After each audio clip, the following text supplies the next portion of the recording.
Hello, welcome to the Trews. The Bilderberg group have been meeting. Some of the most powerful people in the world get together and discuss ideas and trading and their own interest. And if you think that's wrong, does it mean you also believe in aliens and the Queen being a lizard? Now today some of the most important people in the world will be in the Austrian village of Telfsboken for the global powwow known as the Bilderberg meeting. Ooh, but see, what Andrew Neil's already doing is he's giving you an attitude. He's giving you an attitude of cynicism and sort of patronising condescension. It's passionate. But Andrew Neil works for the BBC and he's talking about powerful people in the world of business meeting up. So let's see if there's any connections between the BBC and the powerful world of business having secretive meetings. It's a secretive annual conference attended by many of the world's biggest power brokers. There are no minutes, no press reports, no interviews. I mean, the reason I would say that people engage with, speculate on conspiracy theories is something's going on and we're not given access to it. And meetings like this and other meetings comparable to this that we probably don't know about sort of fuel the idea that powerful people and powerful institutions are acting in self-interest to the detriment of everyone else on the planet. That's not really up for question, isn't it? It's clear that powerful interests do act in their own interests at the expense of everyone else. That's not... What do you mean by that? Well, no, just sometimes I don't think that Exxon are thinking about what's best for us.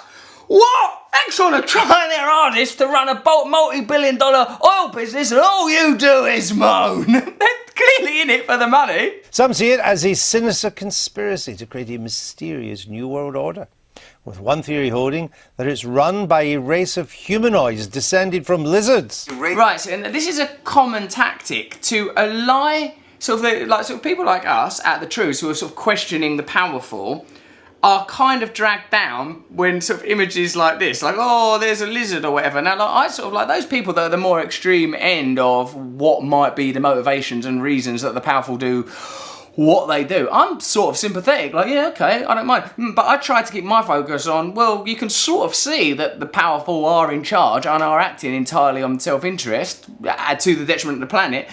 Whether or not they're extraterrestrials from another dimension or they turn into lizards when they get home, it's not really relevant. Previous guests at the meeting include Prince Charles, President Obama and the Prime Minister. This year, the 133 attendees include Henry Kissinger, Google boss Eric Schmidt, Chancellor George Osborne, Ed Balls, and BBC Trust Chairman Rona Fairhead. Rona Fairhead is also on the board of PepsiCo and of HSBC. So whenever you see the BBC reporting about HSBC and all their dodgy Swiss dealings and their relationship with the government and government lobbying and government funding and the way they're sort of leaving the UK at the moment, know that Rona Fairhead is the head of the BBC Trust as well. So, like, if you try and... I mean, they're human beings, right? I don't believe they do turn into lizards in private. That's my personal belief. But, what I do know is that, say you had one mate that had a cafe and another mate who had an allotment and you worked shifts at your mate's cafe and you helped out digging the allotment. At some point you might go, hey, you know these vegetables, why don't we sell them in the cafe, right? So that's a normal human impulse. It isn't problematic. Rona Fairhead has those kind of considerations, but at the level of conveying media information and the interests of PepsiCo and the HSBC. So she's a human being. Whether or not she's a lizard is bloody irrelevant. She's got conflicting interests, and all of these people at the Bilderberg group are meeting up not for nothing. What do you think? Like, if you're a person who's risen to be at the top of the HSBC or the Chancellor of the Exchequer, your small talk ain't going to be all that good. You're not going to have loads of other interests. Let's just talk about football. Let's just get my mind off the Exchequer and the financial system. That's the only thing you know how to talk about. That's how you got that job. You can't have conversation about anything. So all they do, well, there are those things go, right, well, this is what's happening with the transatlantic trade agreement, this is what's happening here, this is what's happening with like interest rates in this region, these are military uprisings in this area, they're going to talk about that. They ain't going to talk about whether Lionel Messi is better than Cristiano Ronaldo. They don't care.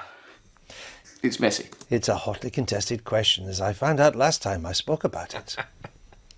I believed in... Hey, listen, I'm here to warn people. You keep telling me to shut up. This isn't a game. Like, although I would say that Alex Jones ain't doing himself no favours bringing his sort of shock jock American radio style to the sort of somewhat more sanguine environment of a BBC talk show, he is telling the truth. Like, did you hear David Cameron said not doing anything illegal is no defence? Once people start saying shit like that, that's a worrying transition. And the this agreement pact, this TTIP, there are lobbyists for that there. What that is, just a sort of a quick understanding, is it'll mean that big companies will be able to sue governments if governments do anything to prevent them making profit. On a very simple level, companies won't have to list ingredients they put on food, so like E-numbers and stuff, which would be great for companies like Monsanto, because it's looked upon negatively, isn't it, GM crops? There's still a sort of a negative connotation. You don't really have that in America, so American corporations are trying to impose rules on European trade so that their markets can expand and flourish, kind of like, I guess, what you would do if you were a satanic evil lizard. Humanity is awakening.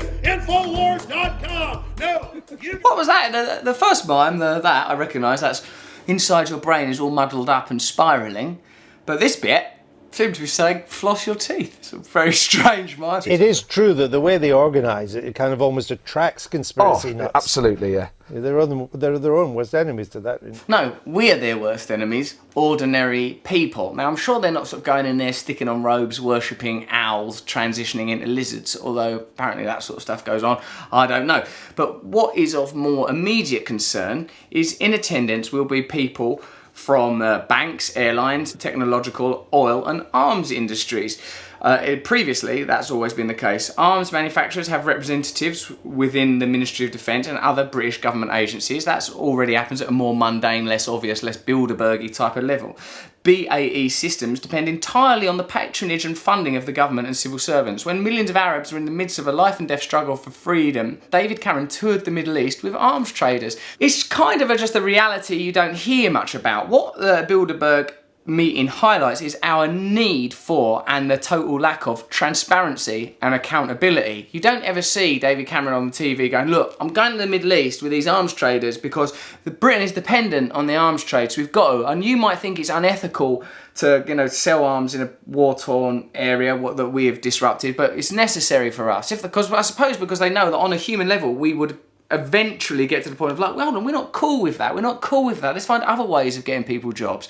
So that, in the realm of the lack of accountability and transparency, there's room for conspiracy, but there's also room for bloody protest and activism and necessity for change. The main reason why people like to believe in conspiracy theories, and this is going to sound very harsh, is that if they truly believe the world is being governed by a global elite that truly control everything, that explains where their life perhaps isn't as good as they would like it to be. Well, that's the ideology of individualism, that if your life is bad, it's because it's your fault. If you're not healthy, if you're fat, if you're mentally ill, if you're weak, if you're disabled, it's your fault. That is the philosophy of individualism. I would argue that the reason people entertain conspiracy theories is it's almost as if the world is run by lizards because people behave as if it is. What can be proven is that organisations and individuals like these meet up and change the world for the worst at our expense all the time. And the Bilderberg meeting is an example of that, and the BBC's reporting of it is an example of how the media supports it. That's some true news. Subscribe here.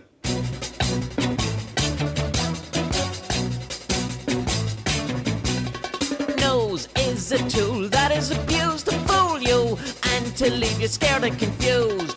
Trews is like the nose. If the nose was true, I want some trews. Let's have some trews.